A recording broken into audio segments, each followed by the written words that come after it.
होश आया तो खजान सिंह मैदान में औंधे पड़े थे, लेकिन अगले कुछ सेकंड तक उन्हें याद नहीं आया कि वो हैं कहां पे। तभी सर से बाएं तरफ दर्द उठा।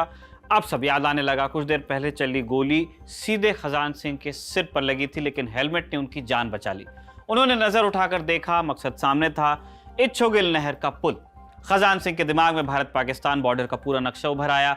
3 जाट बटालियन के उनके साथी एक मशीन गन से लहूलुहान हो रहे थे, जिसके पीछे पाकिस्तानी फौज का एक कमांडर निशाना लगाए हुए था।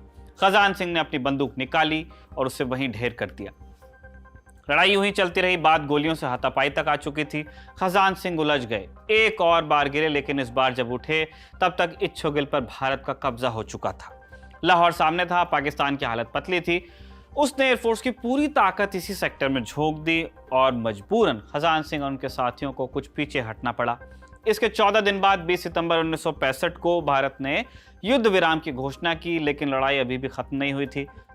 पाकिस्तान ने युद्ध विराम की घोषणा में 2 और दिन का वक्त ले लिया और इन 2 दिनों में हुई भारतीय सेना के इतिहास की सबसे भीषण और खूनी लड़ाई जो पहले बम और बंदूकों से, फिर संगीन से और आखिर में हाथ और पैरों से लड़ी गई, जिसे आज भी सामरिक रूप से भारत की सबसे बड़ी जीत और सबसे बड़ी गलती भी माना जाता है। कौन सी जंग थी ये?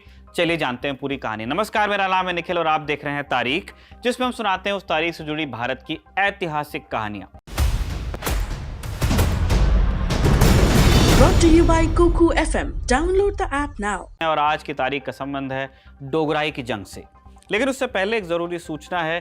युद्ध से जुड़ी कहानियों में अगर आपकी दिलचस्पी है तो एक ऑडियो बुक के बारे में आपको जानना चाहिए, द आर्ट ऑफ वॉर। ये किताब आपको मिल जाएगी कुकू एफएम पर। साथ ही अगर आप कुकू एफएम का प्रीमियम सब्सक्रिप्शन भी लेना चाहते हैं और पहले 500 लोगों में से होते हैं तो आपको 50% की छूट मिल जाएगी।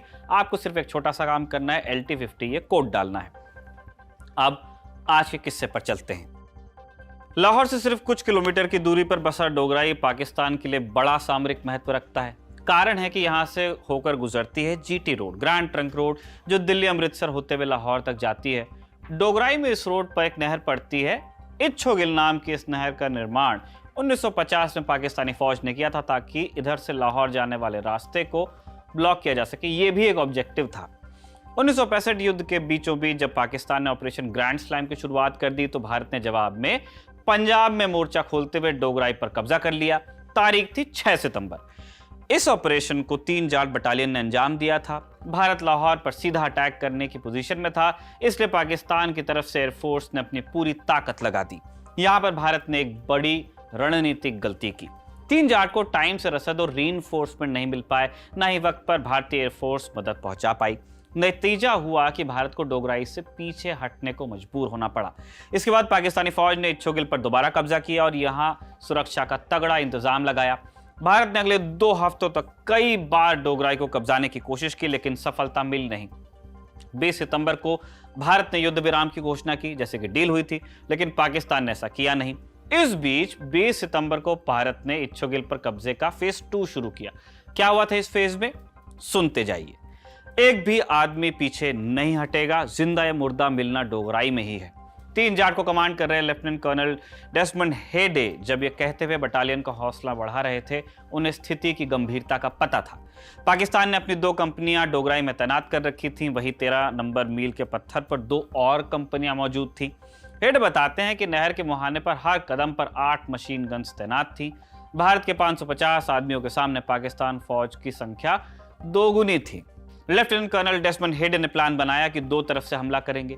सबसे पहले 1 और 13 पंजाब 13 मील वाली पाकिस्तानी टुकड़ी को न्यूट्रलाइज करेंगे, उससे एंगेज करेंगे।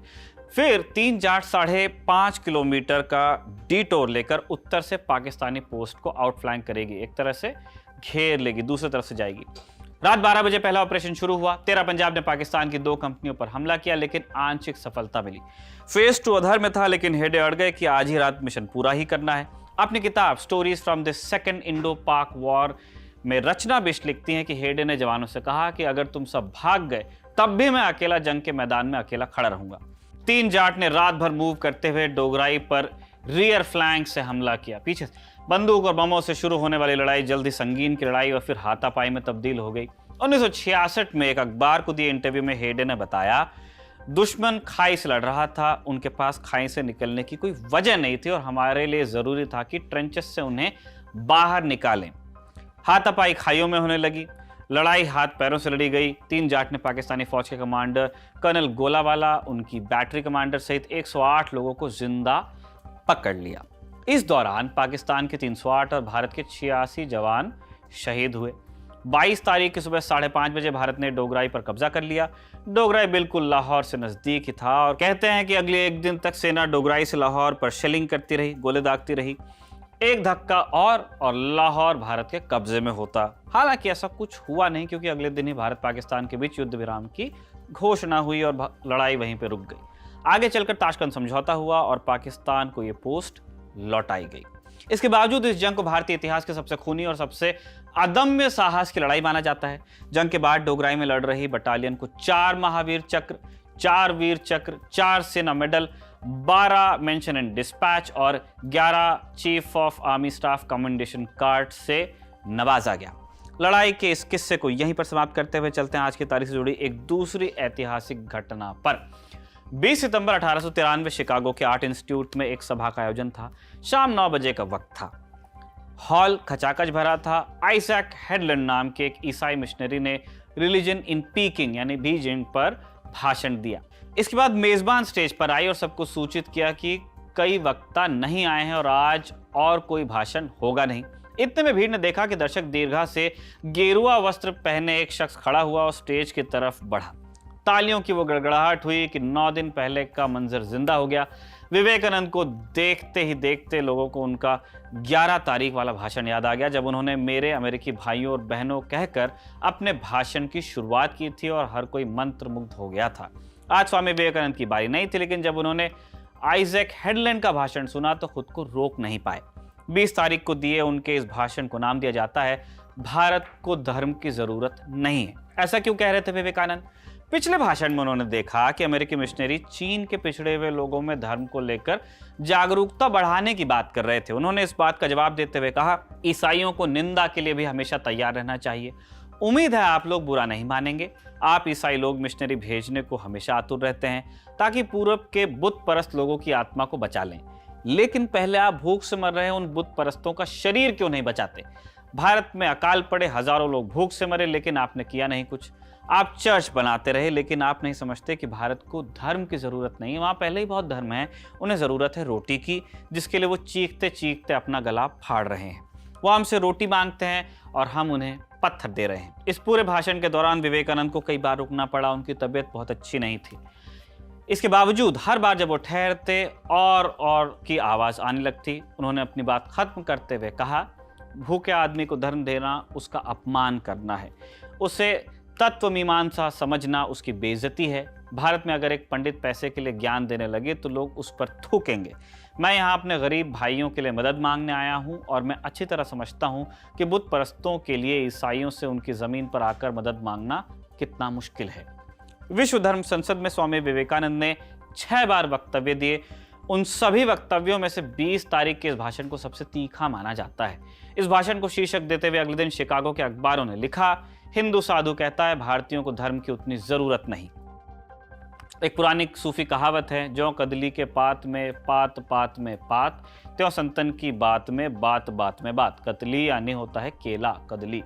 स्वामी विवेकानंद की ये बात भी अपने अंदर कई बातें छिपाए हुए हैं, इसलिए दूर ही रखी जाती। नजदीक आए तो समंदर के इस तरफ भी शायद कईयों को अच्छी ना लगे।